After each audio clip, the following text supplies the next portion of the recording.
Star Wars fans. Hey, it's just been 2 days since Christmas 2022. Oh, and we'll start the countdown to 2023 soon enough, my friends, soon enough. And in just 2 days from now, I'm going to do a 2022 looking back, the best of, the worst of, and we'll invite some friends in to talk about that. But today, we've got friends here to talk about Star Wars. I've got Jason and Meg. How are you doing?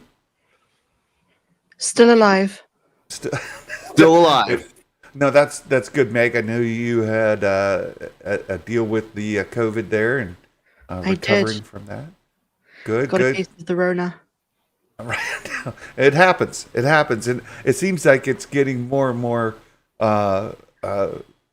commonplace now, right? Like it is, yeah. I'm calling Meg's picture the Rona Lisa. Look at it. Its eyes follow you? Exactly. The Rona Lisa. Is she smiling? Is she frowning? It's sort of a smirk. I don't know. You can't say the word on YouTube, the C word, the Rona word, because then what will happen is that as you scroll down on the video, there'll be this massive Wikipedia thing against fake news or whatever it's called. That's true. That's true. Telling you to know about the facts. Know about the facts. Yes, and I did get a very important Christmas present from our friend Melvin over at the Knights of Melvin. He posted this fantastic tribute to Santa as a Ray boy. It was hilarious. I loved it. Thank you, Melvin. And we've gained quite a few Melvin followers here on the channel.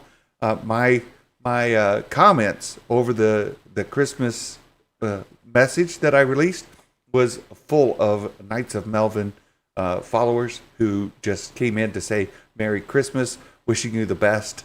And really, they were that polite. It was amazing. You should see because you should see the comment section. It's a shit show. I have seen it. I have. It did not go easy on either of us. No, it's okay. If we can take it in good fun and understand that there is a message there as well, but and be decent people towards each other. Yeah, I have seen the comment section, and Santa got the 5 Star Wars fans who are polite. Yeah, it's something, but it's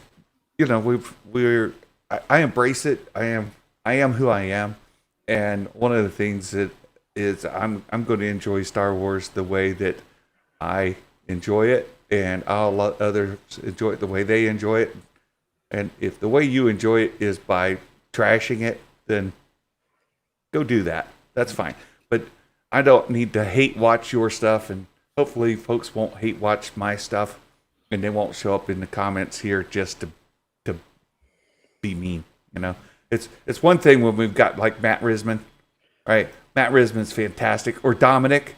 Dominic is he loves to agitate things in the chat, but they're great friends. Great friends. So Christmas good to both of you. You make it through the holidays. Holiday. Yeah. I got a really good present. It was Melvin, and he took his mask off, and it was Daisy Ridley underneath it. With a voice modulator. Oh yeah. That's fantastic. Yeah, it's actually Daisy Ridley. That's amazing. So, yeah, no, Christmas was good though. It was good. I got, as I was telling you, we're all sick. I got sick at the very end of Christmas, so that's good. I mean, if I was going to get sick, the very end, like everybody went home, and I was like, I don't feel good. Yeah. So yeah, well, that's sort of, as a Santa, you're praying that through the season you don't get sick too early. Just a public service message here for folks. If you have a sick kiddo, please don't take them to go see Santa. You're not doing anybody a favor. And I know how important it is to get that picture with Santa. You just have to have it there to record your kids growing up at these milestone moments. That picture with Santa is a really big deal. I get it. But when you do that, what you're doing is, what did they call them? Like a mass spreader event, right? I call them little smallpox blankets is what I call them. I've never been so sick as when my kids went back to school. Oh, It's something else. It's something else because Santas are trying desperately not to get sick, and trying desperately not to spread it to other kids. Super spreaders. We don't want to be a super spreader ourselves, and so about a couple days before Christmas, I started feeling the sniffles. I'm going, oh no, Santa, don't get sick. Don't get sick. You can do it. And then as we get to Christmas Eve, I've got a couple of home visits to do. So I know I'm going into houses packed with kids, packed with family members. And I'm like, oh, here we go. So made it through. I do have a case, like a mild cold. As I was telling you guys, I'm afraid to take the test. Because if it's positive, I don't want it to be, I'd rather not have it. And so as long as I'm in denial, then that's good. That's good. Meg, I think we need to address the bantha in the room. Jason, I woke up on the 25th. I put my shill shirt on. I put my shill pants on. And I stared at the notification bell on the official Star Wars page for 79 hours. Yeah. Which took... Did you watch the new Mandalorian trailer? It was up there. I was going to ask you what happened to it. Yeah, if you just, it's up there right now. You lie. Oh, I'm lying. You lie. I'm lying. No, when I reported that was the story. That was the schedule, and then they changed it. I was wrong. Sometimes things change, and you get them wrong because things change. And that was the mistake on my part for reporting that as early as I did. Is it gave a lot of time for things to change. And then, but I went forward with it because sometimes you don't get what the update is. Like this time, I didn't get what the update was. So I still would have ended up in a situation where like, do I report it or do I not? And then so so it didn't pan out. Sometimes it doesn't happen, and it's like I'm okay with it because I think my stuff pans out enough that people know I'm not like grifting. I'm not just throwing things at the wall, hoping that they stick. But in that instance, it clearly changed. Like the release date changed by a week, I think. And then that changed and they held the poster. And I don't know. I'm not sure if it's like, is Favreau being like the daddy who knows we peeked at our presents, so he took them back? I don't know. I don't know if that's what's going on, but maybe. They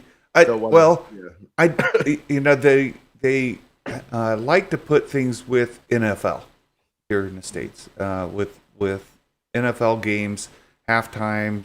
They place these trailers or promotionals. I did notice some Disney Plus adverts during the NFL games that we're playing, so they do seem to have a campaign running, and it's like you can throw Hulu in with your Disney Plus for like $10 a month, something like that. So they seem to have kind of said, now we're going to run this campaign, and maybe it has to do with Disney Plus wanting to push the Hulu campaign for Disney Plus subscribers, and then we'll get this once we get closer to the Bad Batch coming out, or based off of the things that I've been hearing very recently about Disney Plus stuff. Don't think too hard about all of that because nobody knows what's going on. With as of no, I'm not even joking. Like pretty recently with Iger coming back, Disney Plus is they're telling me that Disney Plus is going to see another year of loss because all of the things that went through with Chapek before going to raise the price on January 1st, and then they're completely going to be going into a new direction. So any analysis that we have from the past isn't even going to pertain. We're not going to be able to go, well, last year and the year before. It's supposed to be a different rollout basically for things in the future. And what I'm talking about right now, my failure with the trailer, I don't think has anything to do with that. But also one thing just worth noting too is that Favreau didn't do his Christmas drop this year on Mando 3. He didn't do it because that's what it was supposed to be. That's a little proof. That's bad proof. It's almost like a negative, but it is what it is. But he's always done a Christmas thing, I think. And I think this is the time he didn't do one now. Huh. Yeah. Well, I was trying to give you some cover. No, I don't need it. I'll take it. I'll take it right on the chin. Okay. I was wrong. It didn't happen. But I was right when I reported it.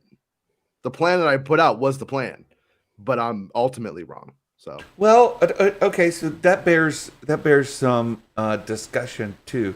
And by the way, I highlighted Melvin's message here. We are going to talk about the Bad Batch in just a moment, but we thanked him for that Christmas gift. The Bad Batch is something that Star Wars Theory really loves. Hi, Daisy. Star Wars Theory is all about the Bad Batch, so well, it seems more appropriate for that sort of stream. I am looking forward to that, but before we get to there, so I want to take what you said, Jason, about the plan at the time was to put the trailer out on this trailer on the poster on the 14th, trailer on Christmas, and then whatever the release date I said was, and then they changed that by a week.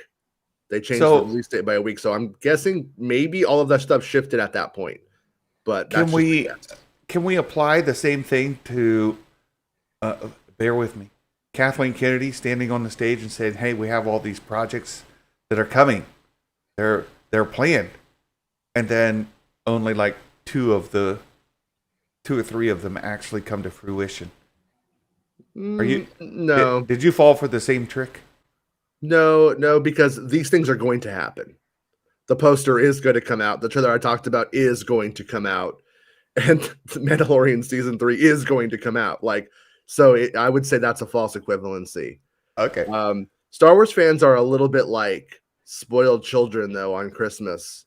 Daddy, you promised, but Daddy promised, and we're all supposed to act like Arnold and jingle all the way. No, I must not let little Jake Lloyd down. It's like, no, not really. I mean, sometimes things just change, and they don't work out, and it's a business, and they move things. There was a rumor that there was a Marvel Ant-Man thing that was going to come on Christmas instead too. Did that end up happening? Because I was curious if the Ant-Man thing might have pushed Mando out. In terms of what the hell is Ant-Man? It's like the guy from Clueless, and he's not going out with the hot chick anymore, and then he turns into a little bug, like a monster. Is that Paul Rudd? Yeah, that's the Rudd. No, the Ant-Man thing didn't happen. So I'm speculating again. This is complete speculation. We know they like to do things with the ESPN brand, and to cross promote, Disney. But it's not working. Hulu. That's been the whole thing. Across the synergy between Hulu, ESPN, and Disney Plus, it's not working. Well, we've got some major ESPN. It might go that way still, considering. But that's what I'm thinking. That's the thing I was trying to say. Is they know now it doesn't pertain. Dumb people watching football don't tend to actually care about Obi-Wan Kenobi. It's nerds and jocks. The Venn diagram of that overlap is smaller than we would think. Okay. Well, that's what I was thinking. What's that? Both those groups have one thing in common: heart disease. Oh, and cosplay. They paint themselves blue. I'm Thrawn. They paint themselves blue. I support the team that has the blue color. Or Avatar. Yeah. There you go. Well, I was just thinking we've got some major events coming up with the college football playoffs. We've got the Super Bowl, which will be after that. It'll be mid-January. If you were to guess today, Matt Risman, football fans in the chat, triggered. Dominic's like, might they try to push? If you were just to guess, okay, so it didn't happen Christmas. They're gonna delay the trailer, the poster. Random guess. What would you go with? February, probably like February the 14th. Valentine's February, Day. Mag says. It's going to be Favreau's Valentine's Day present to us. Yeah, like one of the Valentine's Days of the past, he did those green macarons with that binging with Babish guy. Okay. Because Favreau's like a big cook as well. Yeah, that's true. I'm not going to say anything. Can I abstain? Can you abstain? Yeah. You already got burnt once. You just like, well, I don't want to go medicate with salve and just go lick my wounds. And then somebody on Star Wars Leaks to go, Jason killed somebody at Chappaquiddick, and he said the trailer's going to come out on Valentine's Day, which I'm not going to say. So, gotcha. Hey, Dominic, you're the we'll do this. We'll do this. The new bet for the college football playoff. If Michigan and Ohio State meet again, but let's cross that bridge if our teams get to pass this next round. All right. Let's cross that bridge. I'm going to change what I said just to sports ball, so nobody feels called out. Sports ball. What if my sports doesn't have any balls? What if my sports is swimming or fencing? Mm-hmm. Yeah, they're definitely. One thing I can guarantee you is you will not see the Mando trailer on professional swimming, if that's even a thing. Oh, I got a sports thing. What if it's card playing? All right, because that's now a sport that they cannot cover be on. a sport. I did get a new set of playing cards for Christmas, Star Wars playing cards. Absolutely brilliant. I love them so much. But people would be triggered because they do include sequels characters in the premium cards. Yeah. I have to bring them. But did you work up a sweat when you played them because it was so intense? Ray has a playing card. BB-8 has a playing card. We always know if Santa has like whatever the Ray card is because he goes. His card's back in front of his face.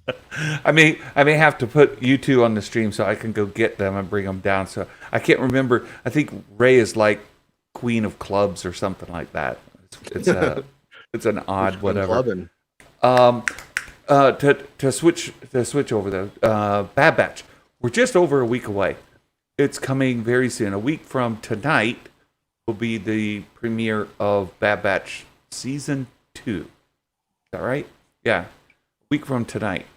Can you shill it a little bit harder? Like let's work on this a little bit. Let's work on your delivery for this. Guys, Bad Batch Season 2, it's here. The House of Mouse is delivering what we've all been waiting for. The further adventures of Omega. Okay. Nicely done. Nicely done, Jason. Now we've done So Meg, well, first of all, before we go there, should we, Meg, you want to touch on your topic today before or after we do the Bad Batch coverage? I really don't mind. Basically, my video today was a theory because I rewatched the holiday special like every person of culture around the holidays. And there's this guy who every time he was on screen, I was like, why does he remind me of someone? And his name is Saun Dan, but I'm pretty convinced, just like they did with that Rex guy on Endor, they might retcon this guy to be Luthen Rail. Because he's an arts dealer, he's a trader, he's undercover on Kashyyyk, he's in touch with the Rebel Alliance, he's got his own interconnection of network of rebels. I think it's an apt theory. There is a strong, or perhaps Luthen Rail was inspired by the holiday special because there is so much similarity between them. I think they could retcon it if they wanted to acknowledge the holiday special exists outside of just a tongue-in-cheek kind of thing. But your video made a ton of sense, and when you start listing off all of the similarities between Luthen and that dude, what's his name again? Saun Dan. Saun. Yeah, Yeah. that it's like it's remarkable the amount that they overlap. So it plays. I think it works. Did Jason? You said you were going to watch it before the show. Did you watch it? I did. I love Meg. I think she's absolutely insane, and that's why I love her. So my follow-up question. Yeah, no, it's a theory, so I'm not picking on you, Meg. But okay, two things. The first thing is, didn't we see that the Rex guy on Endor got an action figure and his name wasn't Rex? That is true, but Star Wars Rebels finale acknowledges it. So it was also in a visual character dictionary from 2018. So it is. So it's messy. It is canon.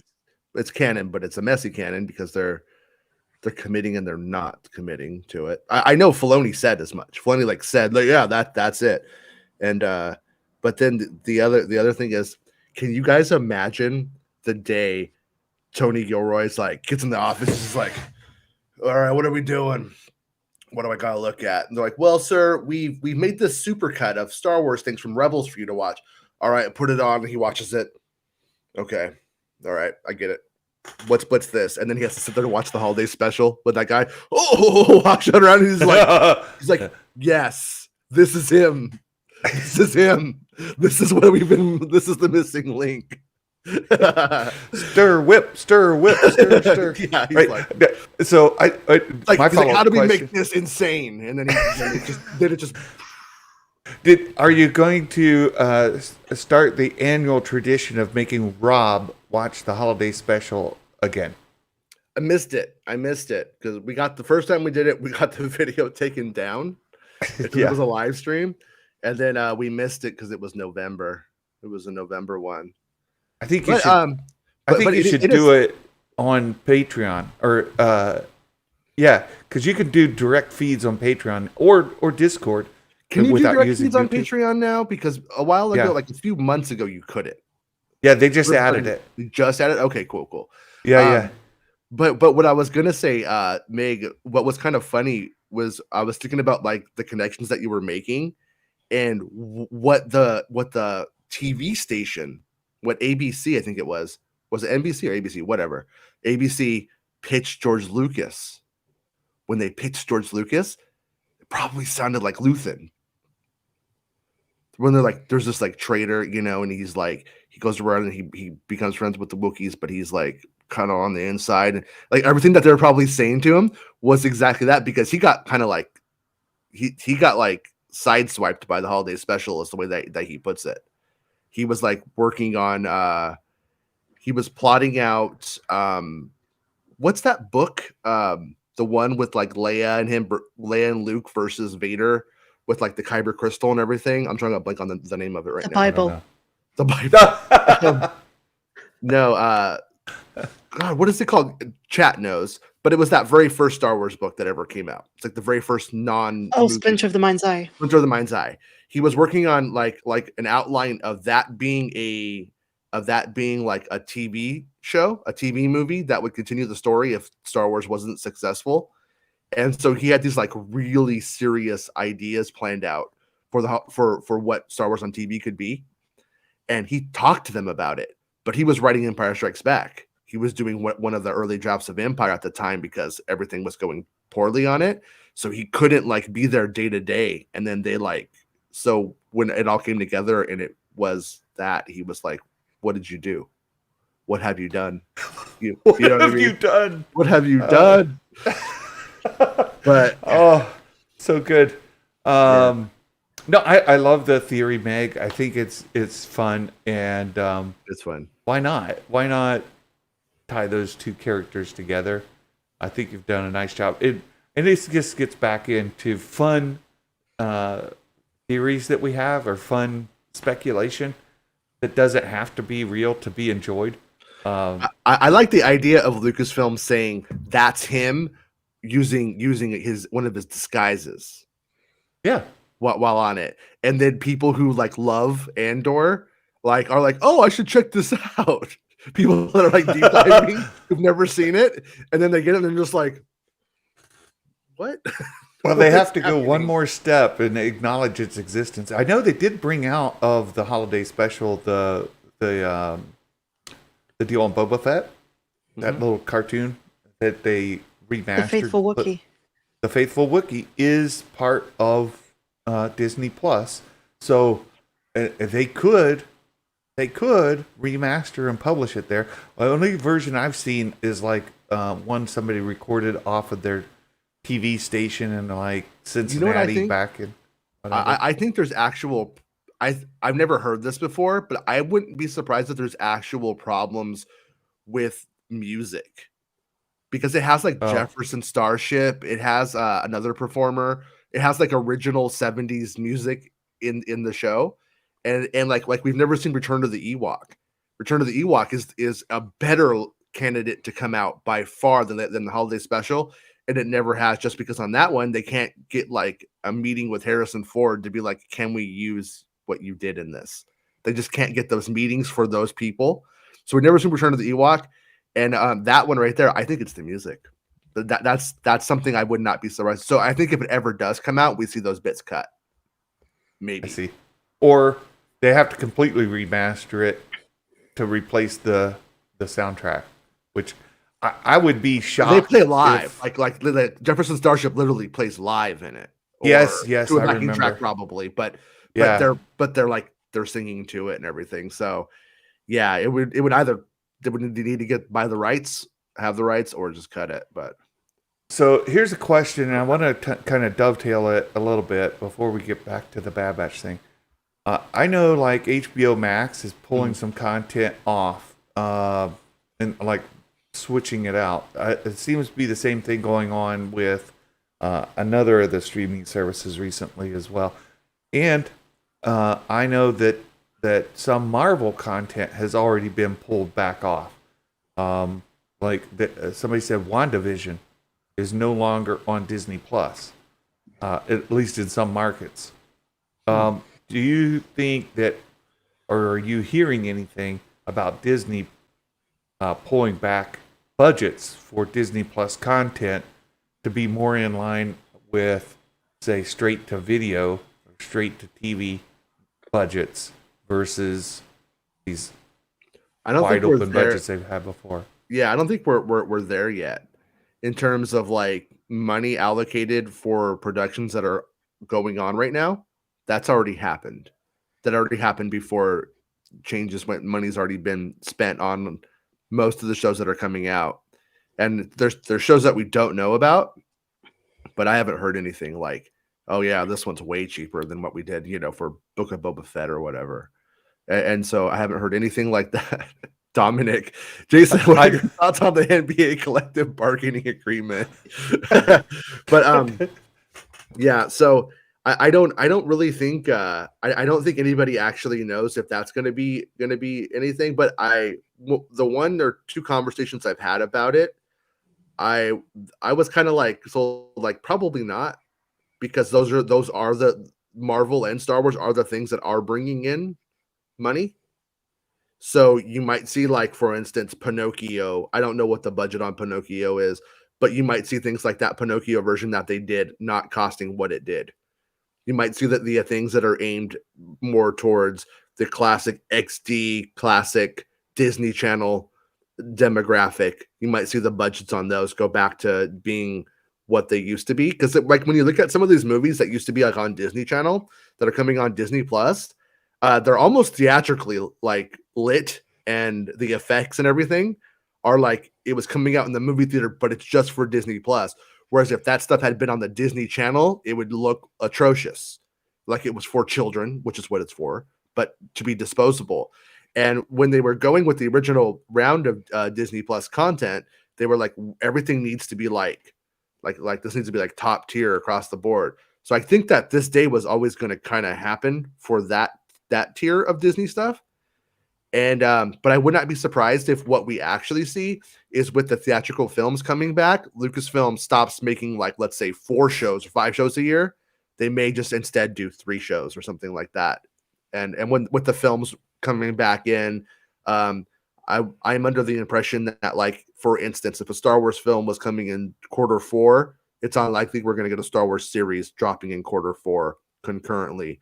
It might go right after it though, but not before it. Not anything that's going to muddle up the promotion of that Star Wars film in 2025.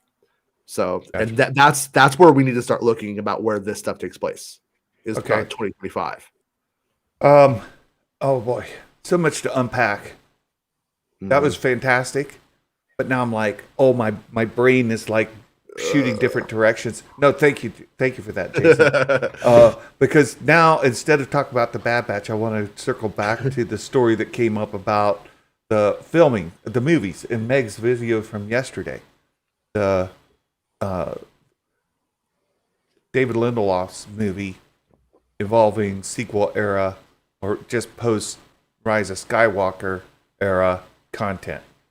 Since you just mentioned 2025 and focusing on movies, and I know they're going back to look, this is a movie, it's a movie budget. We're going to do movie.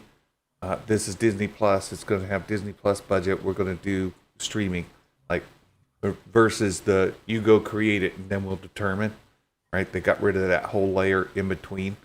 So with Lindelof's movie, the rumor, the suggestion, and it came out again just the last day or two, is that Lindelof's movie is going to start filming in 2023, and that it's going to involve a female person of color as the Wait, are you telling me lead. A Star Wars movie is going to come out with a person of color in it?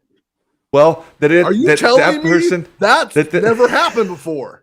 No, she's going to get so much unfortunate abuse from some of the idiots. Yeah, I think that my surprise is that she is supposed to be the lead, but it's an ensemble for the Star. You would bring in an ensemble, so this rumor again. This rumor takes the trades and what Zack Snyder, the Snyder has been saying, and it puts them together, and then it makes the very obvious there's going to be a person of color, but it's not there isn't a single lead on this. It's an ensemble. That's so. Let me just finish for those that aren't reading it. To cut you off. Yeah, no, that's okay. The person of color would be the lead, in that the sequel trilogy characters, established characters, would make appearances. They would be almost cameos or side characters make appearances in the movie, but not be the lead of the movie. So that was the story, and I was a little shocked that you would bring in, say, Rey or Poe or Finn or even bring in Rose Tico or somebody like that as a not the lead of the movie. That it wouldn't feature them. That they would just be incidental to the timeline and make an appearance in the movie. Making an ensemble cast that includes them as an ensemble lead to the movie makes more sense. That's what you're saying. Yeah, I'm saying that it, like, when I tried to fish around, tried to figure out what I could get, anything from that right there, that's the one thing that I do know is it's an ensemble cast. There's a bunch of characters, and if any of those characters really take off, we're probably going to see that series around, or those movies around them. You know, saying like if this was, imagine The Force Awakens is it, and then everybody like Poe Dameron, you might think Rey is the main character, but it might be Poe Dameron in the end. So, anyways, what I'm saying is everything in that bit of information is something that hasn't been reported by the trades, that hasn't been reported by the Snyder. And Snyder put pretty much all of that out already. And then I had heard right before the Snyder went out with that drop, I had that story about how it's coming in 2025, which means when are they going to be filming? 2023. It's probably summer. Most likely that is the goal.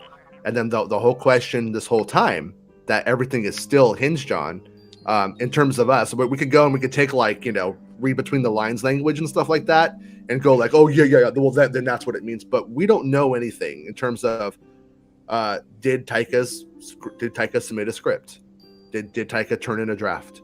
Did they accept Taika's draft?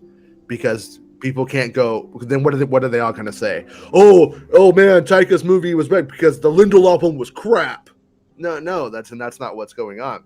That the way that it's been presented though by people in Hollywood is that Taika isn't ready, and the whole thing that that it's bad, and I can't tell if that's just industry jealousy over somebody who's having their cake and eating it too at the highest of levels. Because when that happens, people do start talking a lot of crap. And that guy is living it up. That guy's living the dream on every single front, from the business side to the party side. And it does, that makes a lot of jealous people. And so I'm still hopeful that Taika has his stuff together at the same time. And if he does, that's going to be the next movie. They don't want the Lindelof thing to be the next thing if it doesn't have to be. They want the more time that they have to get ahead on that and to have ideas planned out and plotted, the better for them. So if Taika is next, that's ideal. But it doesn't mean that's what it's going to be, obviously. I'm conflicted in so many ways, and my frustration begins to build again with Lucasfilm and the PR side of things to some degree, because hold on, we've got rumors of Patty Jenkins that she seems to be kind of self-promoting, like, hey, I'm ready to go, put me in, coach, right, let's go. And we've got Lindelof. Read between the lines on that, though. I know, I am. On that one, that is the one where you read between the lines, like, hey, I'm ready to go. Well, your script isn't, but I am. Right. So what do you want Lucasfilm to do? Do you want Lucasfilm to make bad movies, or do you want them to make good movies? I want them to know. I want them to tell us what movies they're hoping to make. That's what I'd like. Yeah, but that's the whole thing is they have to get a script that you can't just go and say this is going to be filmable. This makes sense, or this is good until they've turned it in. So if we want Lucasfilm to take another 5 years off and then submit scripts until they have 5 years worth of great scripts, but 5 years of not, that's the only way that this is going to happen. That's that's really the only way. And but it makes me mad again. And I start to sound like the people who have been grousing about Lucasfilm forever. Mm-hmm. I start to sound like them when I'm like, well, why? It's been years since Rise of Skywalker. We've had directors named, including Jenkins, Lindelof, etc., and yet there seems to be no real traction across the way. It seems to still just be unorganized chaos, and who can manage to get something presentable to... It's just frustrating. It's the difference. That level of scrutiny will give us The Mandalorian. Remove that level of scrutiny, and then you have the Book of Boba Fett. That is truly how this ends up going. I don't like it. I want 2 stars. Back when we were looking like we were gonna have 2 a year, I was like, yes, that's what I wanted. But that's just not that's not a realistic way of this happening. I don't think. What I find to be annoying are that they keep signing people who can prioritize something else or just walk away. And Benioff and Weiss. At the end of the day, once again, I do not fault those guys for going and taking I think it might even have been $100 million each. I don't remember what the story was now, but it was at least $100 million. Do you make a Star Wars movie, or do you take $100 million? I take that. That's generational wealth right there. You take the $100 million, above your ego and wants and desires. So I understand that, but they keep signing people that they want to make a PR splash with. Patty Jenkins is a good director. Is Patty Jenkins a unique director? Not really. There's no magic to Patty that you can't get in a lot of different places. And that's where I'm like, so why did we end up in a place where this could happen? That's the actual failure. is that we ended up in a place where Warner Brothers could mess themselves up and then take her away. And they either didn't see that coming or they bet wrong on it happening. And that's where their actual like true failures are. Or the fact that like Taika Waititi is super hot. Yeah, he delivered a really good Mando thing.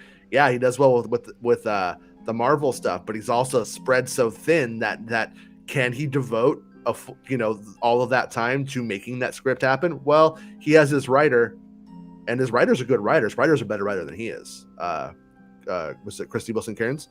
She's a better writer than he is by far. When you look at like the films that she's written, she writes actual films, not just popcorn Hollywood trash. So in a way, that's where I have like a big like, how could Taika not have this thing turned in? Something, if there's something, there's an interesting story here, is what I'm trying to say. If Taika's movie doesn't come to fruition, but I'm still on the wait and see on the Taika thing. I know there's a lot of people betting against him, and I'm not. I don't think we should count him out. And but at the end of the day, like I liked Solo a lot. Oh yeah. And then that guy went and that guy wrote Willow, and he wrote it like a toddler. You never know what you're going to get until you get it. That's when it comes to an original creative piece. Well, that's just it's frustrating. There's the movie side of Star Wars right now is in a very bad place, just from my own perspective. And look, I try to be as positive as possible. I really get excited about Star Wars and getting Star Wars content. I mean, I'm super jazzed about what's coming in 2023 on Disney Plus. Like I couldn't be more excited. It's all sunshine and roses and rainbows and butterflies and unicorns over there. But on the movie side, it seems to be a dumpster fire with nothing of substance happening in any kind of organized, like planned, methodical, with any like kind of intention or intentionality, anything. Yeah, see, I don't think that is the case though. Is that they've gone like for instance, the Lindelof thing is what proves that is not the case. Is that they went in, they brought him on, and here's the other thing about it is Lindelof was reported a year ago. When he was reported, that's not when it began. That wasn't Lindelof's first day when we heard that story. So Lindelof has been working for some time with a writer's room on planning out a whole slate of films of a whole series. So everything that we want, everything that we're like, why haven't you done that? They have done. They just haven't told us officially yet, and it's happening. But the thing is that the one film is that a one film coming before that gives them even more time. It's good, like having one film before it.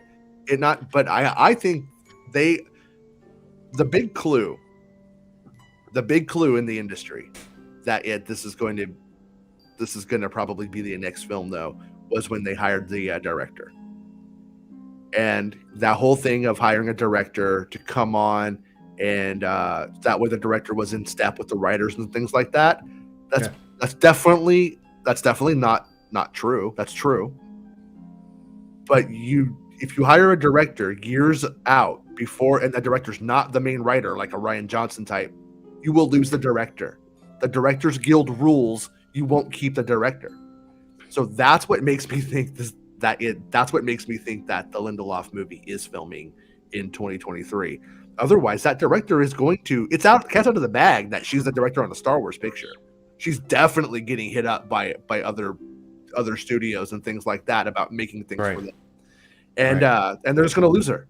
And that's not Lucasfilms. That's not entirely Lucasfilms. Like within their power, like there's Directors Guild rules for how a director works. And, like my earlier on, I'm like, why don't they just get people who won't leave, who can't leave? But there are rules. I think that's probably going to happen. Sorry. I want to see, Meg, what's your level of frustration on the movie side of things? I mean, I'd love for that to be a Star Wars film, but there's a lot behind the scenes that we don't see, and these things take time. So I'm just patient with it. I'm enjoying a lot of the Disney Plus stuff that's coming our way, and I rewatch the trilogies all the time. So it's good. I'm good for now. So it's. I'd rather wait to get something good than to get something now and be frustrated. Let me ask you a question though. Do you think if a Star Wars movie comes out, let's just say you rate a good Star Wars movie as an 8. Let's just say like an 8 is like a really, really good Star Wars movie to you. Let's say a Star Wars movie comes out and it's like a 7.5. Do we start feeling like, you know what? I'd rather just have the Disney Plus stuff. Because that's what I kind of wonder about these films. Like, they have to bring a level of spectacle and visual effects and things that like I can't get on Disney Plus to actually like make it where like I would rather just have Andor. If I'm gonna make grown up adult level Star, I'd rather just have Andor. If you make fun Star, I'd rather just have Mando, because that's just like an adventure a week for like 8 weeks, like 2 months of that, as opposed to one night of passion. But I do still think it's important to have the cinema side of Star Wars, because eventually Star Wars does forget what it is to be Star Wars, I think. Yeah. And we do start to see that on the Disney Plus with some of the Disney Plus shows. Because I am afraid that we end up paying, $20 a ticket, whatever you pay in your local theater, to go watch 2 hours of Disney Plus. I want something better than I want something, like I said, bigger, more spectacle. I want things to matter more. That's why I've always been like with Rogue Squadron. I've been like, they really turn up those visual effects. That's going to be rad. Otherwise, that sounds like a Disney Plus idea to me, if the visual spectacle isn't there. Gotcha. I've got to disagree with the comment that says Mandalorian is movie quality. It is most certainly not. Well, it's the storytelling there is phenomenal. And I think if you were to take the couple of seasons of Mandalorian and line the story up there, I think it's fair to say that it would stand alone as a storyline with the original trilogy and the prequel trilogy, the storylines. Maybe not movie quality from like a cinematic experience, because it's a longer form of storytelling, right? So it's kind of hard to compare them that way. But the story itself, what we've gotten established, is some of the best Star Wars stories that we've ever seen on screen, whether movie or small screen. Yeah, I think if you were to do a masterful edit, you could make Mandalorian look like a movie, but you could also do a edit of all of the things that don't look like a movie, and to make it the completely opposite end of the argument if you wanted to. So talking about Disney Plus, we do have Bad Batch coming just a week from tonight. We get the premiere. We get a multi-episode premiere, right? 2-episode premiere. Is that right? Yeah, 2. We get 2 episodes a week from tonight. And they said Star Wars. So this is from the direct, and they quote a couple of different places here. 5 big changes for Bad Batch season 2, and I covered this yesterday. You did. This is from your story yesterday. They let's just kind of jump to the 5 things. Clone Force 99 is no longer on the run. What? They talk about they've gone on to they were assumed killed in action, KIA, and to attack on Tapioca City or Chipotle City. No, George Lucas was like tapioca, Tapioca, Tapioca. Then he wrote that down. That's how it happened. That's fantastic. It's taking notes from, like, you're driving somewhere and you get an idea. And so you turn the text to speech on, and you're like, Siri, take a note. I got this brilliant idea. It's gonna be epic. We want this city, and it's gonna be Tapoca City, and Siri could totally put it down as Tapioca City, or something like that. Meg's phone would do that. Oops. Meg's phone would totally do that, right? But so they've been staying under the radar, going gig to gig. So what we get is the idea of just taking on the odd job, doing the odd job, and maintaining, living your life. It's not really. This is, I think, the fear that folks have is that the story won't go anywhere. It'll just be go back to kind of the old monster of the week or bad guy of the week kind of serial drama action show. It's just bad guy of the week. We go do that and rinse and repeat. Another bad guy of the week, and that it can lose some direction and some momentum if that's all you're getting. Do you have that fear for season 2? I do. That's why I wish the show was all dropping at once. I know I would enjoy it better than when I get into one episode where they're just like, oh, we got to go and capture the motivators from that thing and deliver it to Fat Bosk. You know, when they got to do that, it's just going to be okay. Yeah, I don't know. Yeah, I do like the show. I feel like I come off way more negative about it than I really am. Like the show is fun. I just don't know if I don't know if I should watch it week to week or if I should wait until it all comes out. But I'll probably, because of doing the Star Wars podcast and stuff, I probably will need to watch it week to week. Meg, do you have fears on season 2? A little bit, but I'm mostly excited, I guess. I am too. I thoroughly enjoyed Bad Batch season 1. I loved it. The establishment of the characters, and there were some terrible episodes though, like the one with the Pikes and that guy with the horns at Sid's place. Because then you're just reminded, like, this is Clone Wars level. This is like for kids. Okay. Yeah. Well, I mean, there's part of this that makes me feel like it's still good. Is right. They're still witnessing things that are happening in a galaxy because of the Empire, which can pull them back in. So while they're doing the odd job, there's still this pressure coming from the Empire pushing in on their space, right? Making things more uncomfortable, more difficult, things that they have to deal with and avoid. And as those kind of encroach on that space, it becomes more and more of an issue. So you can do the A-Team, you know, that's what the A-Team was, right? That's what I was thinking. And you know what it does, where it fails to do that the A-Team would do is you already know all the characters, right? Right. And so they all have their quirks. So you want the quirks to all play out on screen. But what the A-Team would do, it would introduce like, oh, this is Saul and he's a Hollywood director and these mafiosos are shaking him down and then now you got to help him.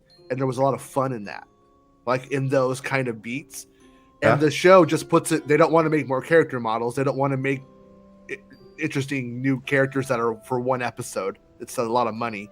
So they just put it all on as Bespin calls it, Fat Bosk. And then Fat Bosk is just like, here's what you're doing. But so you lose all. So when you get down to that doing the mission stuff, it loses all of the fun of the mission itself. So then it ends up hinging on the action. But then the action, as Baymax points out, like the minecart, you do the minecart thing from Temple of Doom, but then you don't do the minecart thing from Temple of Doom. So it's like the show falls into such a very weird place where I end up caring about, like, I am able to let that go and be like, oh, Omega, that's where, like, that's our character, that's who I care about. But then if we don't get enough, if it doesn't grow, like she has this thing where her IQ jumps and then it falls back the next episode, and then like 2 or 3 episodes later she's a little bit smarter from the previous lessons, because I think it's production probably based kind of stuff. But it makes it where when I have to put everything on the character's growth and then you don't see it for an episode or 2, it can be a little bit off-putting for me, you know. I know Dominic is kidding when he says Boba kills Echo in season 2, yeah. But I do think someone's probably going to die, and then they can get D. Bradley Baker to just stop voicing one of them. Then he just voices the other ones, because he does all of them, doesn't he? Yeah, let's go into a couple of the other points because I think we can touch on that point in a later post here, Meg. Two, it says Omega and her space dads, or Omega and her space dads, right? It says Hunter's becoming a father figure, but here's the quote. It says, "It's weird dynamic among all of them. It's a tight-knit family unit. You see how they've evolved. You see it in particular in how Omega has grown up a little bit. Her hair's a little longer. Like, okay, that's not a character trait. I mean, that's her hair's a little. They're at a crossroads. Here's right. They're at a crossroads. They're going to have to make decisions about what they do in the future for Omega, for themselves. She's going to make her own decisions. They're going to have to deal with that as well as dads. Now, there's a couple interesting things that as I think about this quote. One is she doesn't age the same as they do, right? So, in some sense, she's as old or older than them. Other sense, they've matured faster. They're adult bodies, right? And to some degree, I imagine the aging process matures them emotionally, mentally a little better than somebody, or more, not better, more than somebody naturally aging. But they need to come to this realization, like, even if they live out their natural lives, they're going to die uncharacteristically young in relative comparison to Omega, who's growing up, normal age. So with the accelerated aging of the batch, they need to start thinking about how are we going to, and this, as a parent raising kids, want them to be able to get to a point when they turn 18, 19, 21, and they go out on their own, that they're able to make sound decisions for themselves and be self-reliant.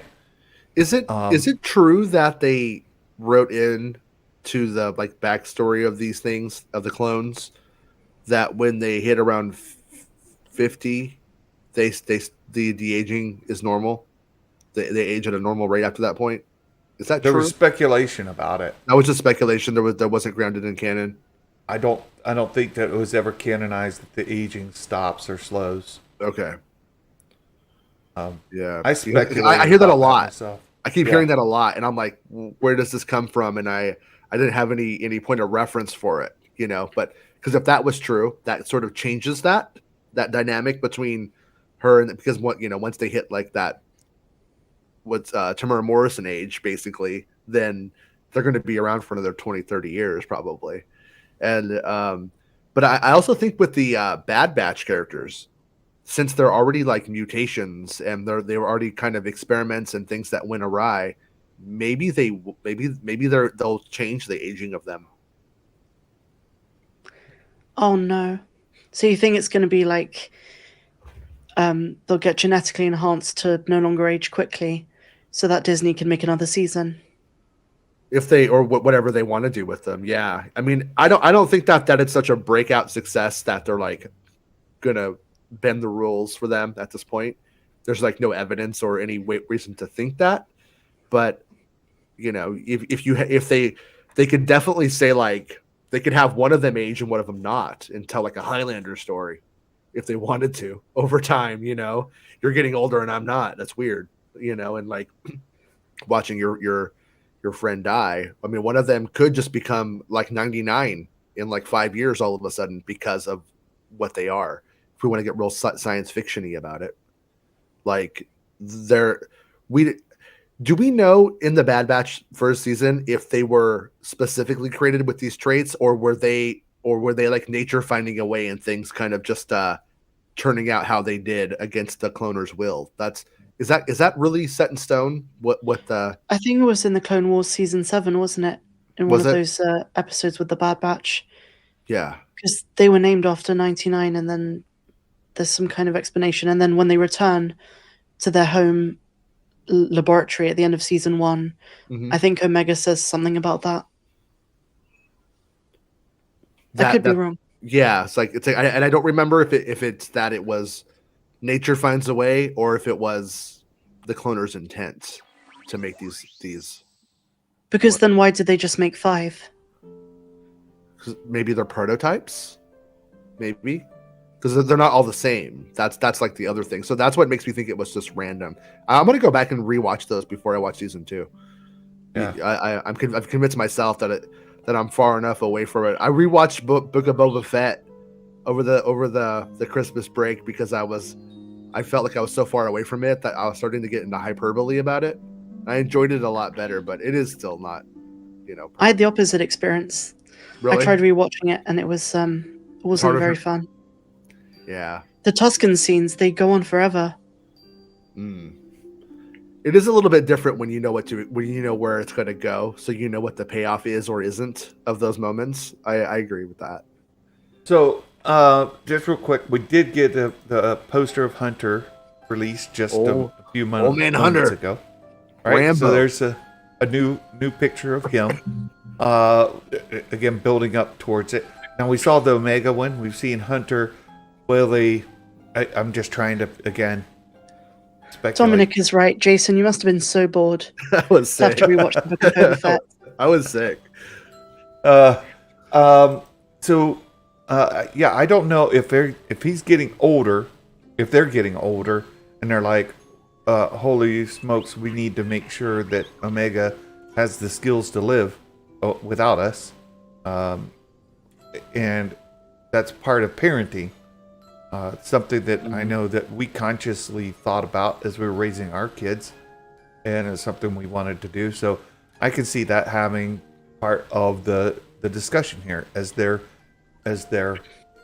Wait, you mean we don't purposely withhold skills so our children are heavily reliant upon us and don't move on? Is that bad? Should I not be doing? No, I'm kidding. Look, oh yikes! Yeah, no, some people do that. I see it. Some people do that. I see it. Right? That's why. That's why it's funny to me. Not funny. It's sad funny. Yeah, but I know a lady that I was supposed to meet her last week. Friend of the family, who's got quite a story about that kind of thing. And I don't want to go too much into it because I don't know who's listening, and then there's too much at risk. The Empire is always listening.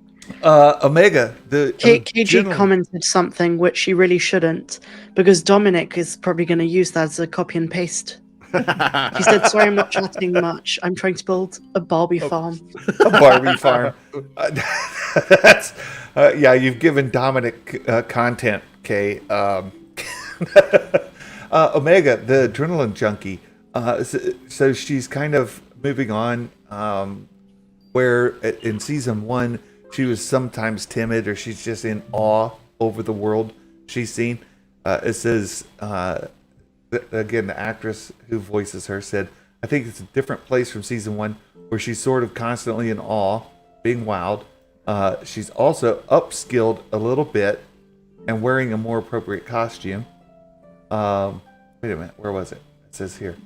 It says she referred to her as an adrenaline junkie mercenary who's obsessed with missions. So let's do the next one. Let's go. I think as a wants to get paid. Early teen, coming into her stride and doing this, it's going to be Meg. I wanted to say about the adrenaline junkie thing. But sorry, I'm not chatting much. I'm trying to build a Barbie farm. You got me. That's what Meg's been doing. She's been really quiet on the stream. She's been busy. She has the Aqua song playing in the background if you listen. Demonetized. Exactly. Demonetized. So Crosshair. This is what I wanted to talk to about when Meg brought it up earlier. Look at that face. Mike, go up. Look at that face. I can do that. That's great. It's great. That's my Crosshair. But he he's no longer they no longer have Crosshair with him. We knew that already. In season 2, he has his own story, and he's doubled down. Thinks he's made the right choice, and so when you talk about perhaps one of the characters dies, we've been speculating for some time that perhaps Crosshair would have a redemption arc of sorts when his brothers are they're like pinned in, something's happening. where he gives his life as a sacrifice to free them, and they can move on, realizing his faults, his flaws, and that they really loved him the whole time. I don't know that is going to be the case, but I think if you were to look at they may very well will probably do it. I think, but I hope they don't. At this point, like at the end of the last season, that was the time to have him come back. Like it was all there, right? And so, like at this point now, it's like, I don't know, man. The predictions game. Builds a Barbie farm. The fat boss builds a Barbie farm. Kay's like, what have I done? It's so good. So Meg, when you kind of think that perhaps we will lose a Bad Batch member in season 2, are you thinking it's Crosshair, or you think no? I think either Crosshair or Tech. Possibly both, because a bit further down in the article, Jennifer Corbett talks about Echo's importance. Well, there's been some discussion how Tech and Echo kind of have an overlap, right? Mm-hmm. So yeah. I could see where maybe one of them, people keep speculating that perhaps Echo would die and they get Echo base as a bit of a tribute to Echo. I don't think it's that involved. Echo is a common military term for the letter E. That is the word for the letter E. Alpha, Bravo, Charlie, so on, right? So there's words for letters as you need to spell them out in the military terms. Echo base is just E, right? It's not going to be named after Echo. So anyhow, I could see Echo being the lost member because he's sort of an adopted member anyway. He's not one of the genetic alterations. He's more of a cyborg at this point. He's an OG character though from the Clone Wars that Filoni's had in his wheelhouse for years, which means does he want to kill him, or can he not let go of his little Echo? I don't know. Right. Well, he's been accused of not being able to let go of characters. Right. You know, originally when the Clone Wars came out, everyone was liking the previews for the new characters, and then they would kill them, and that became a thing where he said I'm not going to kill him anymore. I'm gonna keep him around for a little bit longer before I kill him. I promise. That was a thing where he heard a criticism and then tried to fix it. Then now it's become the opposite, where it's you need to kill your people off, man. Come on, let's go. Well, he didn't stick with that message with Yaddle, did he? He was like, This is Yaddle. 10 seconds later, she's dead. Yeah. Yeah. I don't think he sees Yaddle as his, though, probably. You know what I mean? She wasn't created for Clone Wars, so... Yeah. But they killed Captain Tassels. Captain Tarples. He wasn't a Clone Wars character originally, and they killed him in the Clone Wars. Yeah. No, if they were created in the movies, he'll kill him. If he created him for his show, I say he doesn't kill him now. He doesn't want to kill him now. The fifth point on here: more Empire, fewer clones, more problems. More problems. Yeah. So it said Bradley Baker. Shared a plot. BBB. Right. As Palpatine's tyranny and control expand, the clones discovered they're ultimately expendable. We saw that in season 1, where they were like, wait a second. And then slowly wake out to how it's playing out. So more of the clones are going to come to this same conclusion. And so they also teased the Echo. Captain Rex's background as standard clones amid transition leads to a lot of conflict with the Batch. The Echo and Rex conflict with the Bad Batch. So take that for what it's worth. Season 2 comes out a week from tonight, 2-episode premiere. I'm super excited for it. I couldn't be more excited. I'm thrilled to death. my biggest concern with season 2 is when Mando season 3 starts. Otherwise, let's go. I'm up for it.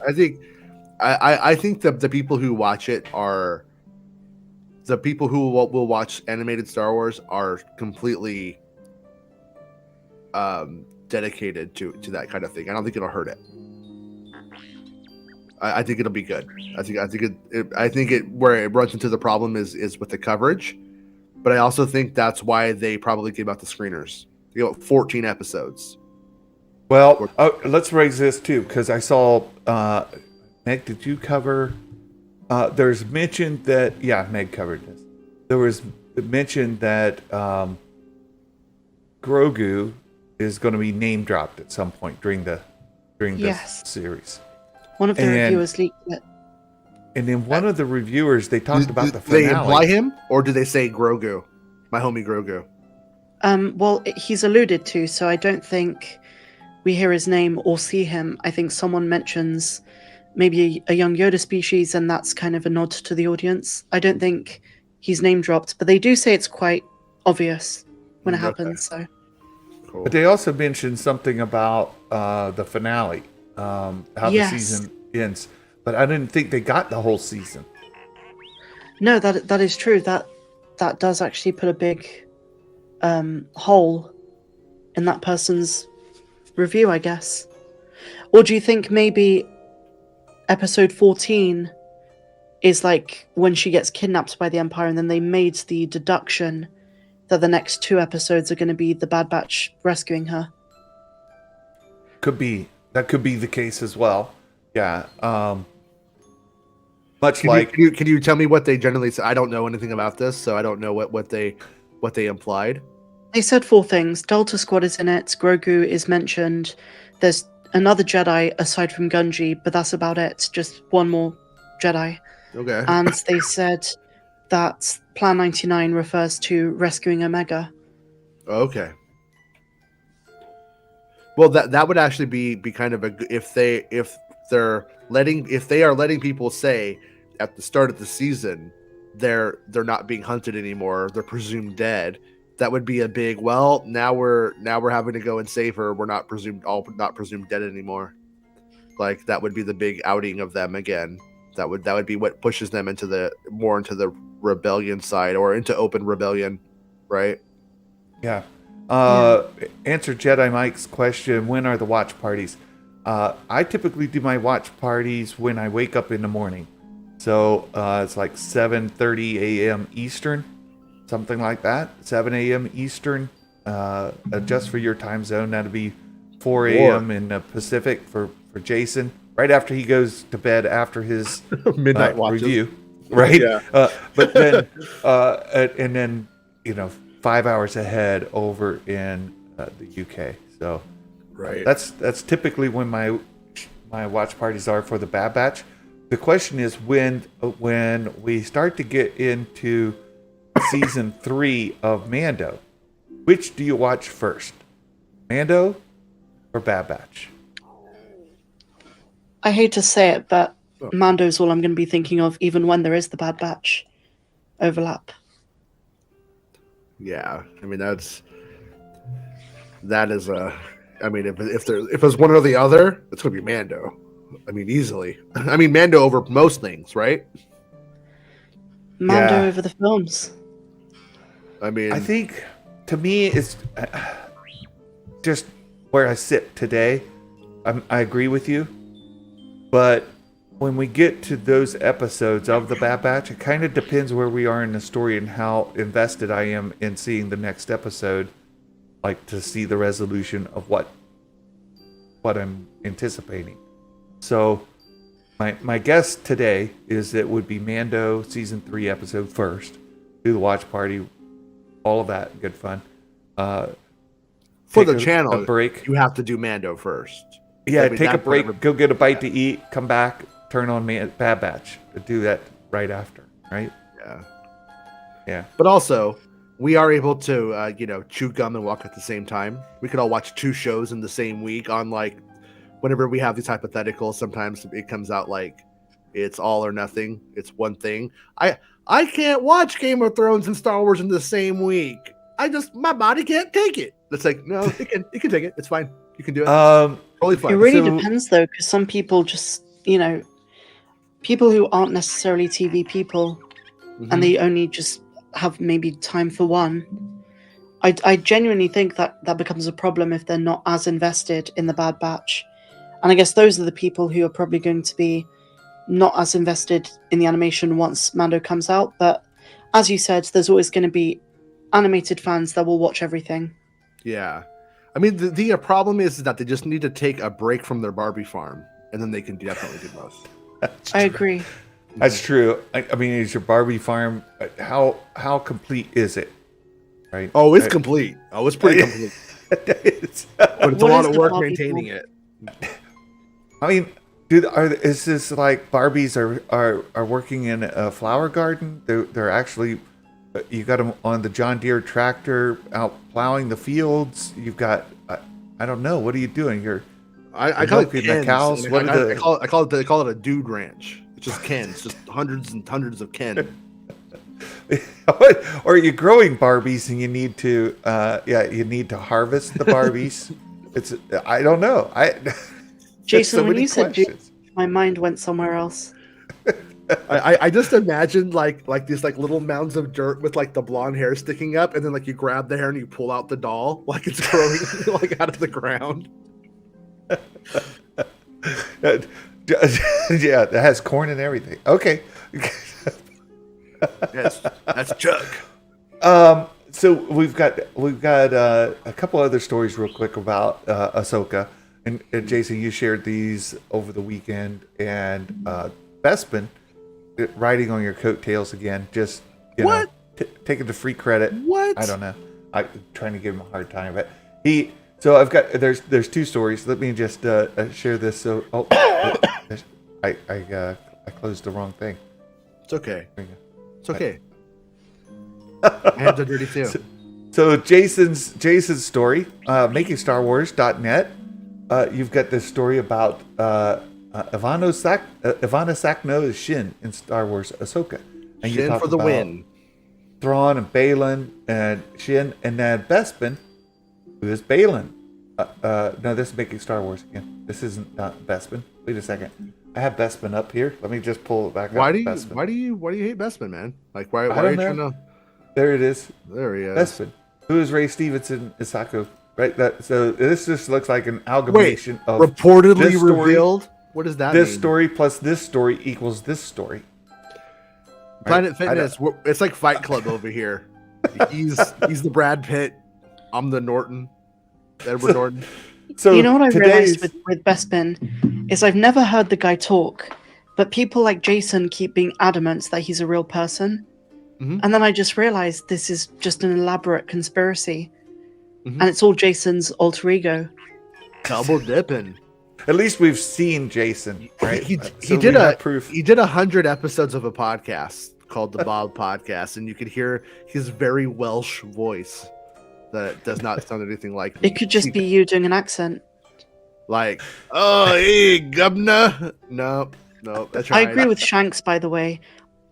I'm going to be very salty and say I was not happy with the Mary Elizabeth Winstead casting. I don't think it makes sense to me. But after I did the butt analysis of the character from the actor to the shot we got from Celebration, I was very happy with the casting. You should try it. No? Okay. I'll give it a go. But I do agree that Ivana Sakno looks way more like a live action hero if you just throw some green paint on her and put her in some ears. I think that's Star Wars nag. I think you're nagging the actors. You're like, yeah, she's okay. Whatever. I'm in a very salty mood lately with Star Wars. You have been. You've been a little more salty lately. It's true. Yeah. Hopefully Bad Batch will pull you out of it. And put you on better terms. But Ivana Sakno as Shin. Now let's just briefly go through who is Shin and Balin. That's really what we're talking about. We've got terminology is weird on this story because I don't. I don't want to like say the wrong thing in terms of that side of it, but it's like she's the apprentice of a guy who was a Jedi. This Balin guy was a Jedi. He ends up out in the unexplored territory of the Star Wars universe after Order 66, probably with the witches. That's what it sounds like. And then he's a bad guy now. But Shin is his apprentice. She's not, as you can see, she's not 45 years old.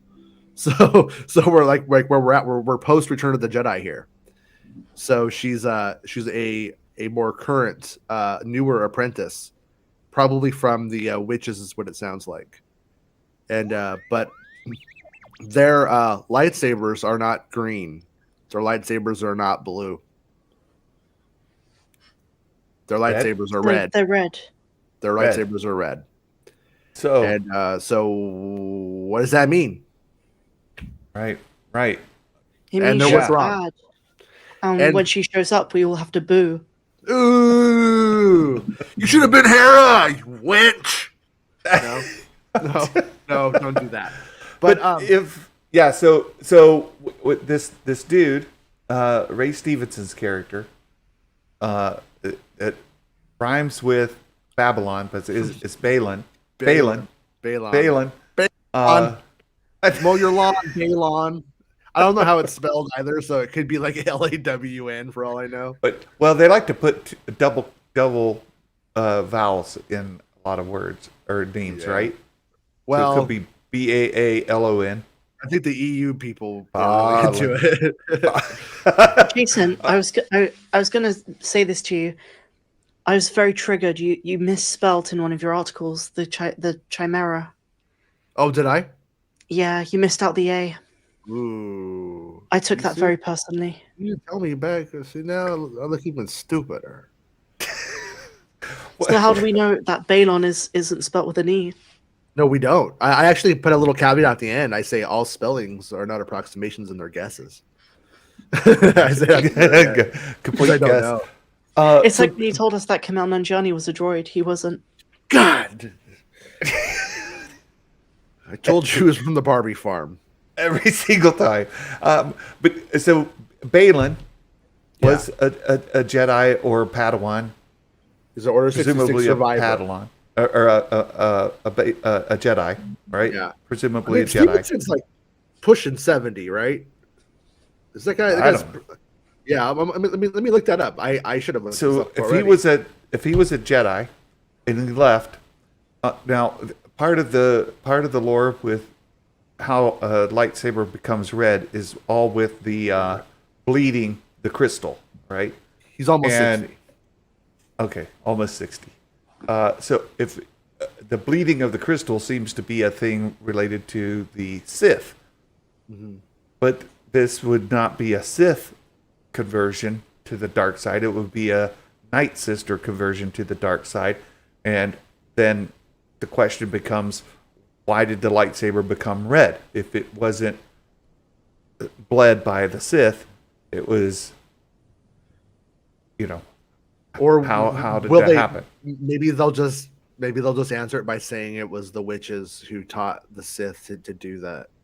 Taught the Sith the method originally. There's all kinds of just lore ways that I think of getting around it, whatever that happens to like, or however they want to do it. But it doesn't have to be. I'm very skeptical of the red lightsaber. After the Kenobi series, I'm really worried. It's just going to look like the Reva fight again. I can't say.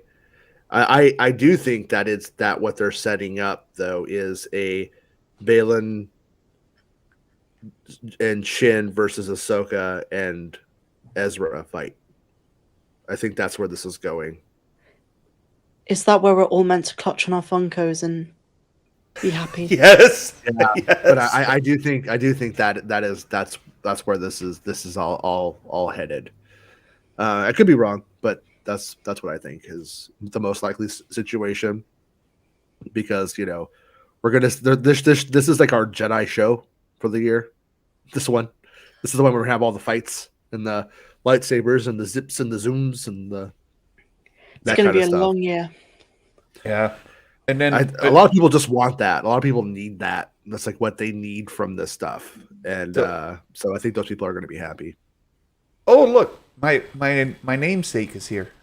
There he is, Brian with the beard. I'm also Brian with a beard, but spelled just like that. Yeah. But yeah, no underscores on yours. Balin becomes then the master of Shin, who is his apprentice, and both of them dark side users. Yep. Of and whatever she's sent out, variety. She's sent out to get Ahsoka and Ezra Bridger is like her mission. Excuse me.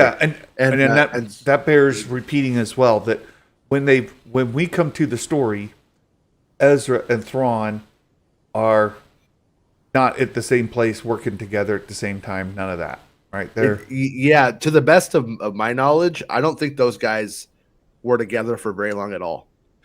I can't say 100%, but they're definitely for the vast majority of the series not together, if at all. Yeah. So we have Balin and Shin trying to find Ezra. At the same time, Ahsoka's trying to find Ezra, and let the fun ensue from there. Well, and then think about what the implied like backstory is. Like I put this in the speculation section of the article, is that you have Ezra Bridger, who's been space warped by these space whales out to the middle of nowhere to this new land that they don't know anything about. And then there's this Balin guy there, and he's clearly not good. So it almost seems to imply that he has a Luke Skywalker Sabayoth kind of interaction with this guy at some point. And then I like Sabayoth. Yeah, I kind of do hope they do interject those kind of elements. Yeah, it sounds like it, right? It sounds like a lot of it has that like kind of vibe to it. And I'm sure there'll be some personality quirk or something that makes him different. But if we're just talking plot point for plot point, it sounds like it could very much mirror it, I think, in a lot of ways. And but like Ezra's whole thing, like, is he just in hiding out there? Is he like what is he doing? Because that's like the other thing, is you have all this implication about Thrawn doing all this business with witches and weirdo Jedis that are lost their minds out at sea or whatever, however you want to look at it. And then we have like Ezra, and he doesn't return back to Coruscant or Lothal or whatever. He stays out there. So like, I would almost have to think that his staying there has to do with what they're doing. Like he intends to stop them. So of course there are the fun, people are just kind of trolling at it a little bit. Like he's hiding, he's buried his lightsaber, or he's on an island as a hermit, or he's like, they're going all those kind of ways. Like he's given up on the Force. What's going to be really telling though is those variety articles or Hollywood Reporter, like they put out for the Kenobi series and for Book of Boba Fett, because I remember that article about Kenobi and they called it The Lost Jedi instead of The Last Jedi, and a lot of people were worried, like, is this another parallel? And then it kind of was. Some fans didn't like that, and now Ezra sounds like he's going to have the Last Jedi Luke treatment as well. But if Jason's saying he's going to come out of it and fight with Ahsoka, I think we're good, especially given he's still young. Yeah, he will. He does. He does. Is he even in that kind of state, right? Like he could be actively hiding, not passively hiding, right? Like that could be a whole different scenario. Neither Luke Skywalker on some remote, distant place hiding, or Yoda on a Dagobah, or Obi-Wan, or hiding in the caves. After watching Andor, I think you can make a pretty strong argument that having a Jedi in your midst isn't necessarily for the best. Like, look at all of the problems that they have in that show. Imagine if one of them was a Jedi. That's actually not very ideal. At the same time, so there is, you could take Ezra's story and he might be like, you know what, it's actually not good for me to return home for what they have to do. I'm actually going to complicate what Hera and Sabine are doing by coming back. He could see it that way, or he could just be lost. Yeah, It'd be I like interesting this. to see how Ezra will react to the Empire being gone. Yeah, because the galaxy is very different to when he left it. Yeah, true, does he too. know? Like, do Right. he and Thrawn know? Is the other thing. Like Right. the other question I have is like, how much do they know about what's going on, what's changed? I'm and so that kind excited of for stuff. this series. I really Yeah. am, because of the possibilities, what it could be. I really hope that it does. And I like this. Imagine Ezra has a family. Right? That could be one reason he's in hiding. Is he met somebody. They're off doing husband-wifey type things or whatever. And he's like, "Oh damn, they cast you as Sabine, leaving my wife Obi-Wan style." There was this other question Star Wars That sounds Dog brought up. hilarious. Are they doing a cutscene of the Purgle jump to the bridge? Might they do a Purgle jumping the Chimera to that area as a cutscene or as a flashback scene, something like that? I don't actually know, but I think they're gonna have to. I don't think they're gonna be like, go watch Star Wars Rebels. I think that with the amount of like flashbacky alternate reality stuff that we've heard about, would be really weird to go and do those things and then not lay down the foundations for how these people know each other, why, and what's important about them. And I Yeah. also think that would be a huge opening to the show if Star Wars Rebels fans see the finale of that series kind of like taking place in live action, just the articles on that and the stupid stuff you missed because you're a stupid idiot stuff on YouTube would be huge. So they would be foolish to not throw the money at that, I think. I agree. I think it was Star Wars Explained too, in his 2023 What to Expect video. He kind of talked about how there has to be a recap for fans who didn't see Rebels. It's too long of a series and too big of a series for them to be like, oh, well, you have to watch Star Wars Rebels before watching Ahsoka. Your narrative options become either you drop it in through exposition and lines like, I've missed Ezra ever since those giant space whale Purgles took him away to hyperspace with Grand Admiral, and you're just like, just show, don't tell. There's so much to tell in that. It becomes a show, don't tell moment for sure, I think. So, but Meg, you have a question. Do you think Kenobi killed a lot of normie interest for Star Wars after it ended? I think so. I've come across this in real life and online. People saying exactly that. Like, two of my IRL friends who like Star Wars said they're not interested in anything after the Kenobi show. They just thought it looked terrible. I do know people who enjoyed it, but I've also seen a lot of apathy towards Star Wars after the Kenobi show, because you do get fans who aren't as kind of plugged into what's coming up and the rumor side and all of this kind of thing. They're more just, when it's out, I'll watch it. And I think Kenobi was a big one. And I've not seen a lot of praise like The Mandalorian's gotten. The people who praise Kenobi, I don't mean to sound like Melvin when I say they're all Disney shills, but a lot of them seem to enjoy anything and everything put out by Disney. In my very limited experience of seeing the wider fandom. Yeah, my limited experience with it, with the real live side, has been dumb people that just are like, oh, it was cool when Darth Vader and Obi-Wan Kenobi fought. That was cool. Like, it was just that dumb kind of thing. Yeah. And there was no like nuance or subtlety or nothing else to like say about it. So it's like, I have no idea how you read somebody who's not online, that very small percentage of us, you know. I'm not sure how you read it.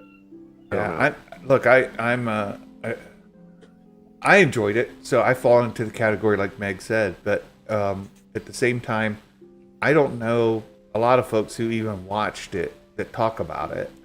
I do have some friends who are in my Bible study, and we talk about it during our weekly Bible studies a little bit during just social time. But we're on hiatus between terms. But even after Kenobi ended, we didn't talk about that much. It was just there. So Fake fans. And they're more invested fans, not like fake fans. Normies. All of you. All fake fans. So no one's talking about Kenobi anymore. Not the way Yeah. that we still talk about The Mandalorian, and the ending of season 2. I see tweets and posts about that all the time.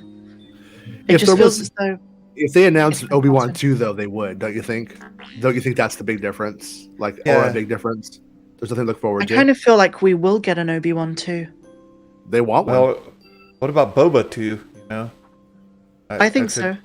I've seen a couple of things. There was another screenshot somebody had of Book of Boba Fett. And it was like The productions page on Lucasfilm's website. Yeah. exactly. They put Exactly. Boba right at the top again. They did with a 2023 on it, I think. So Maybe. I don't know. I don't know. Wait, Book of Boba Fett, it didn't just have 21 to 22? No, it said 22 to 20. I think you're right. I think they changed it from 2021 to 2021 to 2022. So they added an extra year, but it's right at the top of the productions page, which could be random. But they put it right next to Indy 5. Yeah, just my reading. This is nothing inside or anything like that. I think it's the people who run the webpage wouldn't know what to do with it, and I don't think that the people who make the calls would be like, change the webpage, let's clue them in. You know what I mean now? Yeah. And like the people who run the website usually are the last people to know. They usually don't even know if my leaks are true, and then they're like, oh yeah, they were right. Yeah. So I've had that happen in the past before.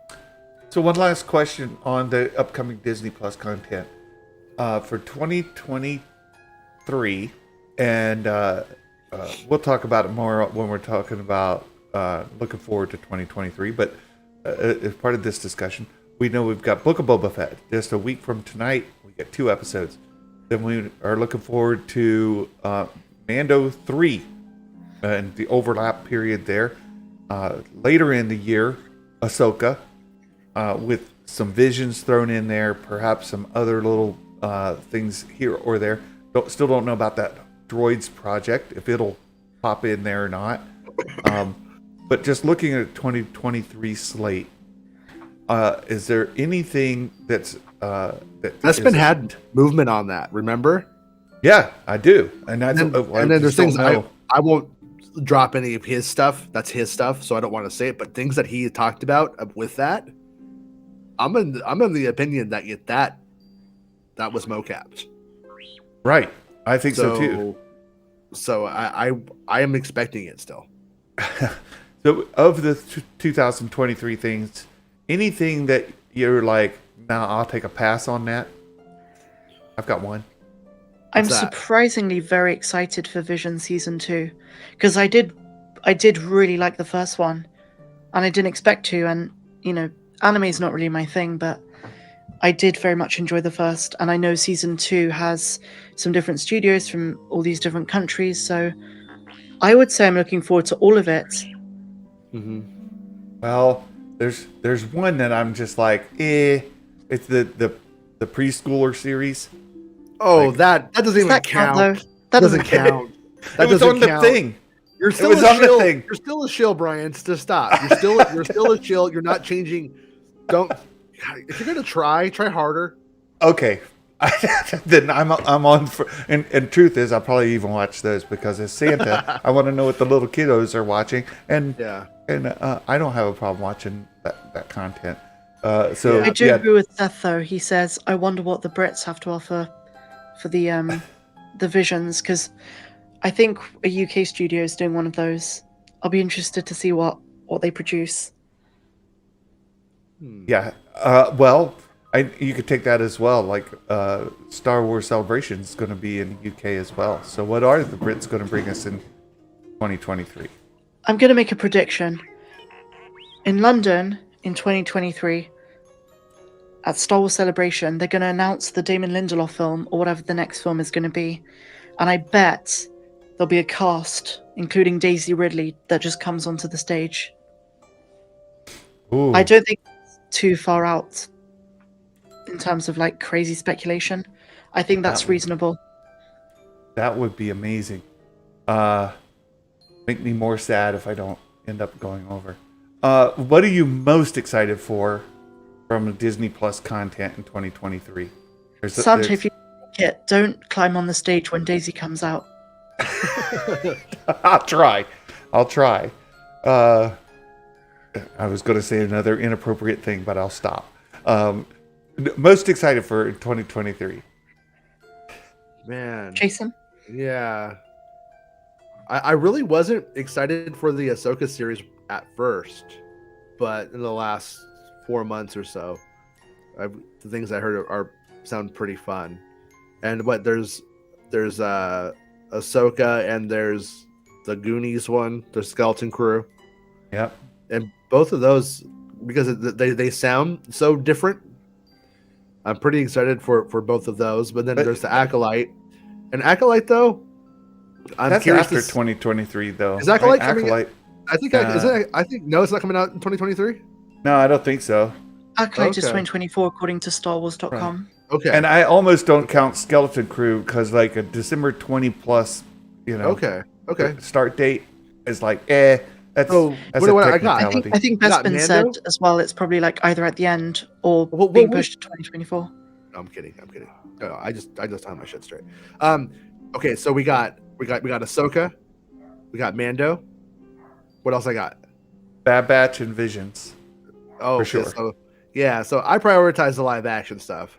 So I'm gonna go with I'm most excited about Ahsoka. Meg, which are you most excited?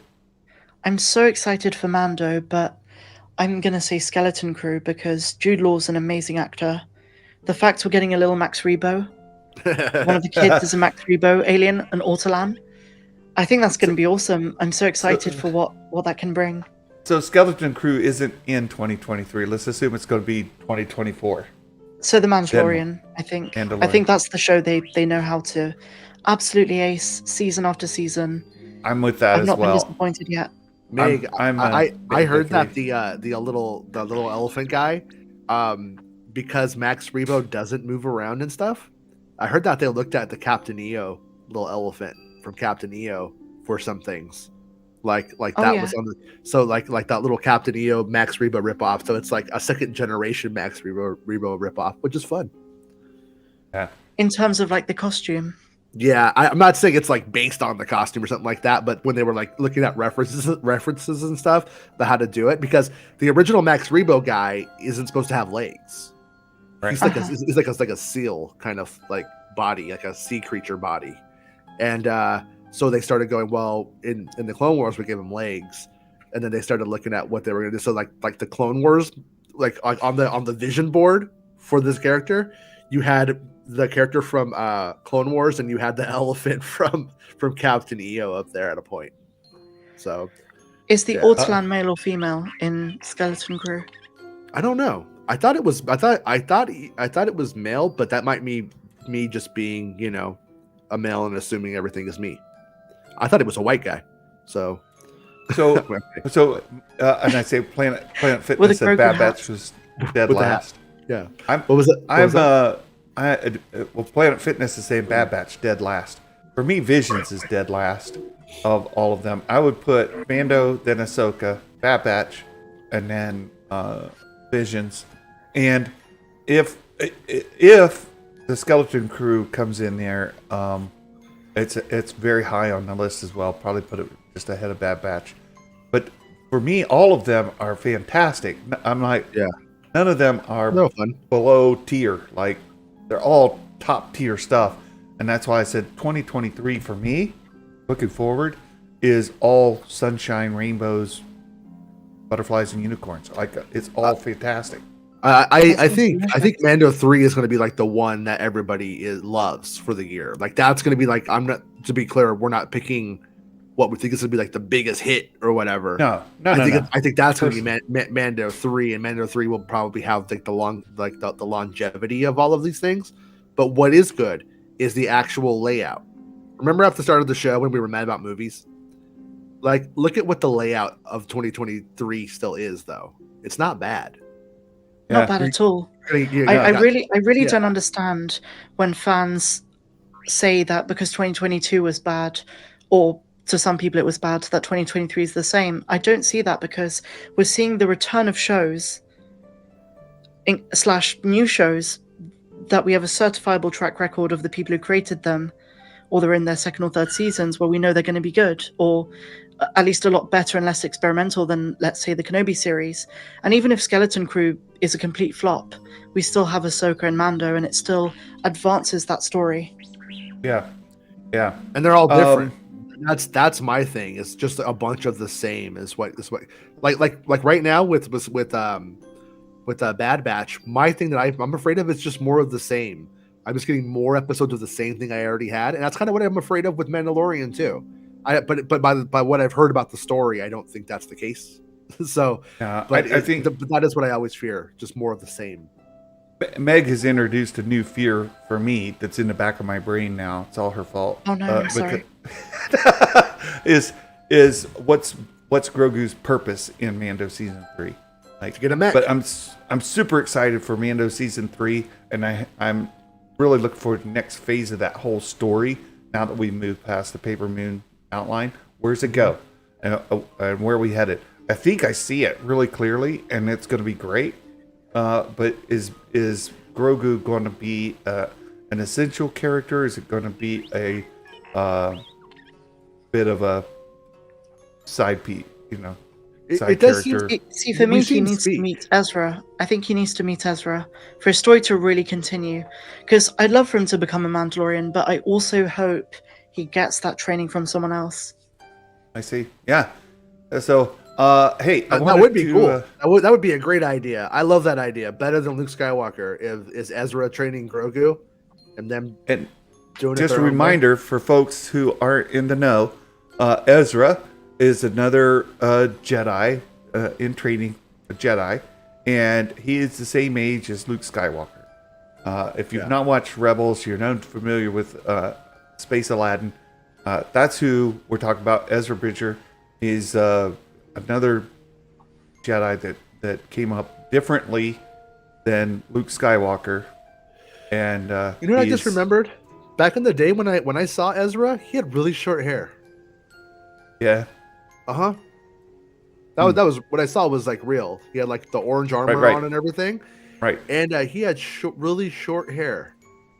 I wonder if he's gonna have 2 hairstyles in the show. I'm gonna dig on that, see what I can find. Cool. Just for whatever, just to know. Well, that could be explained easily by the short hair being the flashback to the end of Rebels, when they get launched into hyperspace by the Purgle, and then the current day haircut, which is shaggy with a beard. Mm-hmm. Yeah. So I'm excited for all of it in the Mandoverse era, and seeing how all of these tie together into season 4 of Mandalorian, and whatever else gets announced is starting to really, really excite me. And seeing the potential there, and it's one of these things you got to kind of be careful about overhyping yourself, because reality can sometimes not meet up to your imagination.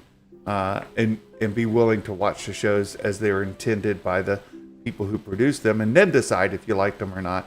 But for me, I'm really, really excited for them. Another quick reminder as we try to wrap it up here: you can support the channel on Patreon for just as little as $1 a month, and I will feature any comments that are within reason posted to the Patreon only live stream questions pin chat. So there's a message on here. I wanted to bring it up. Nerd Mafia, in honor of my 6-month milestone, can you share any advice you may have on what I should do about being kicked off my basketball team?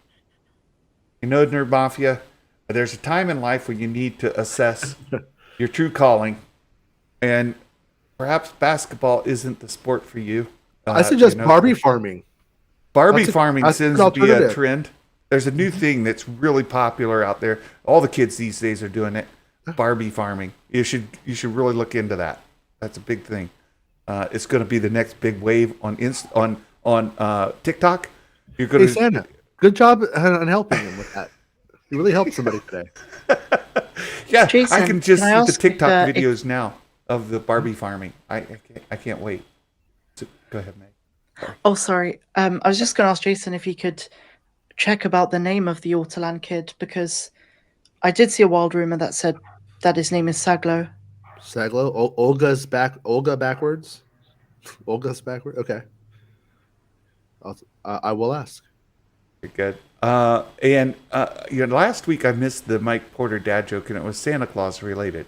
Ooh. It was a Christmas Eve Santa Claus related one, and I completely blew it. So I saved it because I can't let that happen. And I read his dad joke tweet from today, and I was like, nah, I like this one better. And since I skipped it, I reserve the right to go back and get the Mike Porter dad joke from Christmas Eve.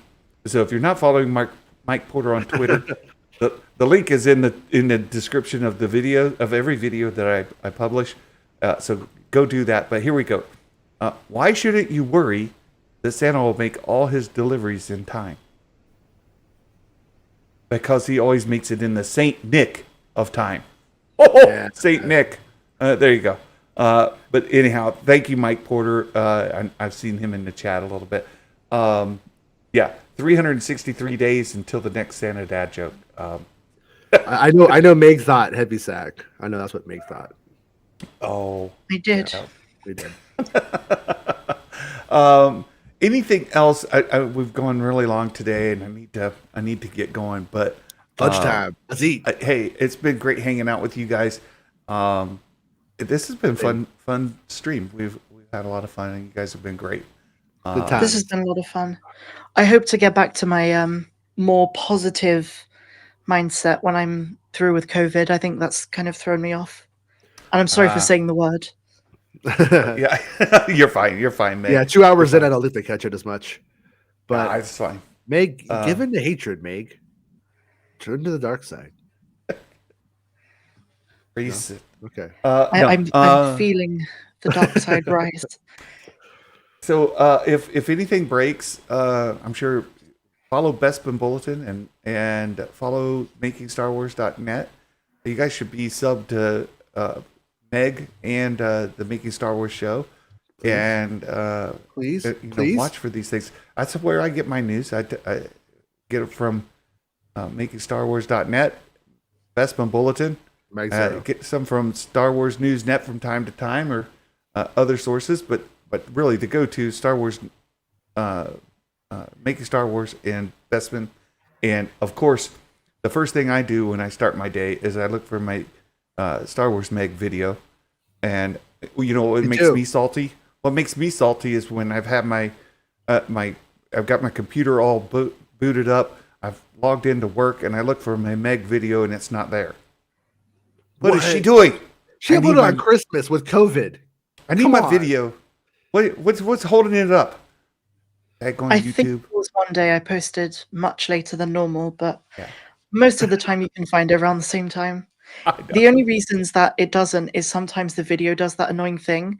You guys probably know this, and it goes to like, checks are taking longer than expected. Please wait, or whatever it is, and then you just got to wait for that. Yes, exactly. Or like YouTube's having trouble with thumbnails that day, so like it just won't load, and it's like it's your problem, YouTube. So I always blame YouTube, but I had to give you a hard time. That's what we do. You guys have a good day. I've got to go, and thanks for hanging out with me and talking this great content. You guys, great content today. Thank you all so much. Bye, Barbie farmers. Bye, Barbie farmers, and until next time, my friends. Look me up on Barbie Farmers Only. That's my dating app.